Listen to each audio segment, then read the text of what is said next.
Entendu. Et sur ce que tu viens de dire, Gilles, excuse-moi, il y a dans la façon dont tu parles quelque chose qui me gêne. C'est, on dirait, bon, à t'écouter, j'ai l'impression que nous, Européens, nous sommes encore là pour donner des leçons. Non mais, j'ai le droit de ressortir comme ça. Bon. Et j'ajoute, je suis heureux de voir que, entre ta première intervention et ce que tu dis après, sans doute l'intervention de la salle, nos interventions après la tienne, tu modifies ton propos, parce que je maintiens là. Moi, ce que j'ai ressenti, je ne coupais personne. Ce que j'ai ressenti, je l'ai dit tout à l'heure, la façon dont tu présentais les choses, tout le monde vous a pris.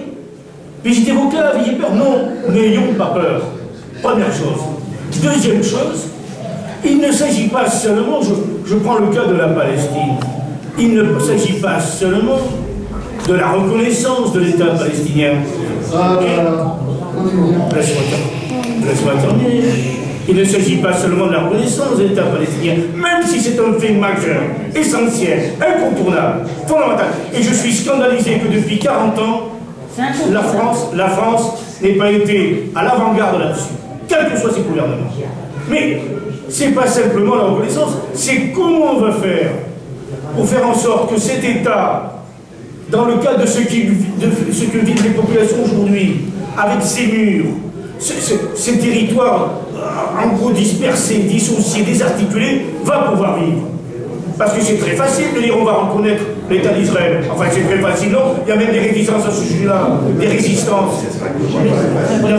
Mais en même temps, si simplement il y a la reconnaissance de l'État palestinien sans permettre à cet État de vivre, ça, c'est un coup d'épée dans l'eau. La troisième chose, c'est pas une question simplement qui se met d'un peu à l'intérieur, Michel. C'est trop facile de dire cela. Non, c'est trop facile de dire cela. C'est trop facile. Je ne partage pas cela. Ça, c'est notre regard extérieur. Même si ça se proche. J'ajoute en fait une chose, une question qu'a soulevée un ami là-bas. Il y a ces textes de loi français. On est en France ici, hein, avec le gouvernement tel qu'il est aujourd'hui. Bien. Mais il y a ce texte de loi qui fait en sorte que les jeunes, je ne dis pas qu'ils ont raison, je dis aussi que je sais aussi comment se passent les processus dans les quartiers, comme on dit, hein, dans la jeunesse et tout, la souffrance qu'elle vit.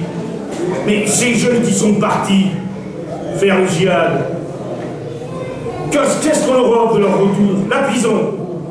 Est-ce que c'est la solution?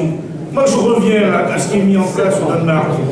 Alors, pas de manière totale, parce qu'il faut voir les choses cas par cas, mais comment faire en sorte que ces jeunes qui se sont trompés, qui ont été leurrés, qui ont été abusés, on leur donne une chance de retrouver leur place dans nos sociétés.